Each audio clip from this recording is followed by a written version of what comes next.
NBC News is projecting that Vice President-elect Joe Biden is the apparent winner in the state of Georgia. And late last night, NBC News also called the race for Biden in the former Republican stronghold of Arizona. President-elect Biden is now the first Democrat since Harry Truman in 1948 to carry both Arizona and Georgia in the same year. Joining me now is Congressman Hank Johnson, who was just reelected to an 8th term representing the state of Georgia. He is also a member of the Judiciary Committee. Congressman, it's great to have you back on the program.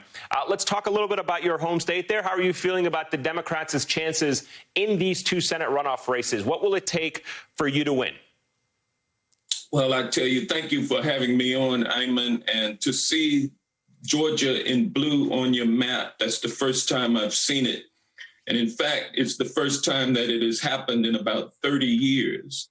And it was the work of a new coalition in Georgia, the New South.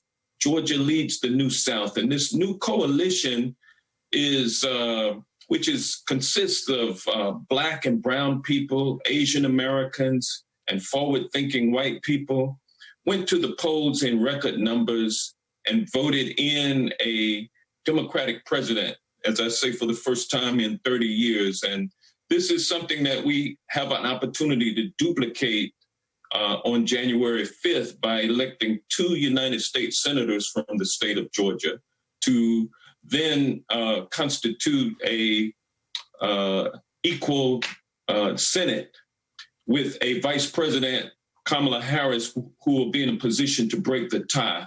And with that kind of setup, with Democrats in control of the House, the Senate, and the presidency, then we will finally be able to move this nation forward out of the gridlock that we have been mired in for the past several years now.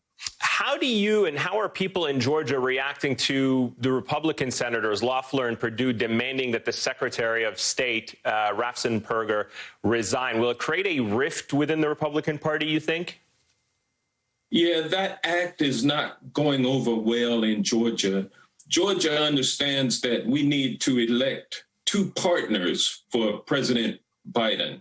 We need to elect 2 United States citizens who will work with the administration, as opposed to do everything they can to impede the administration, as Republicans have done in the past. They wanted to make Barack Obama a one-term president, and they decided and did oppose everything that he put forward, even though it was for the good of the nation. And so now we are set up in Georgia to have 2 United States senators who are going to do that same thing again.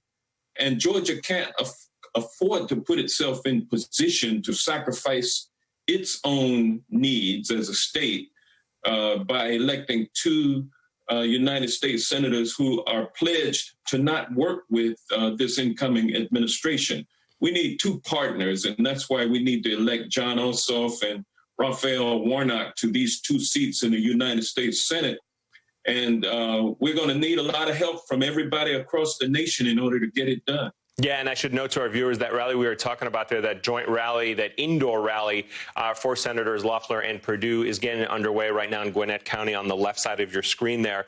Let me ask you, Congressman, really quickly, I mean, how do you explain from your political analyses what we saw happen in Georgia, which is the amount of turnout that came for President-elect Biden that put him over the edge there in Georgia, and yet this kind of undecided aspect of the Senate runoffs for those 2 races? Some are saying that Georgia voted as a referendum on Trump, not necessarily because they were drawn to the platform of the Democratic Party. What do you make of it?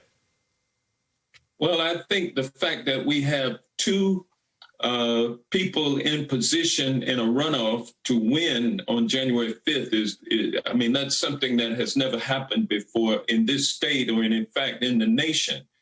But it gives us a special opportunity here in Georgia to work hard and duplicate what was done on November 3rd. It can happen, and we will do it.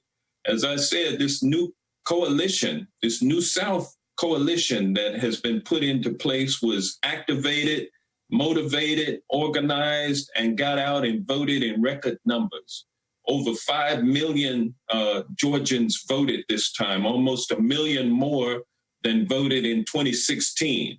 And our focus is to make sure that we turn those same voters out once again. The stakes are high for not just the state of Georgia, but for the country, that we get this thing done on January 5th. We have the ability to do it, and I'm confident that we're going to do it.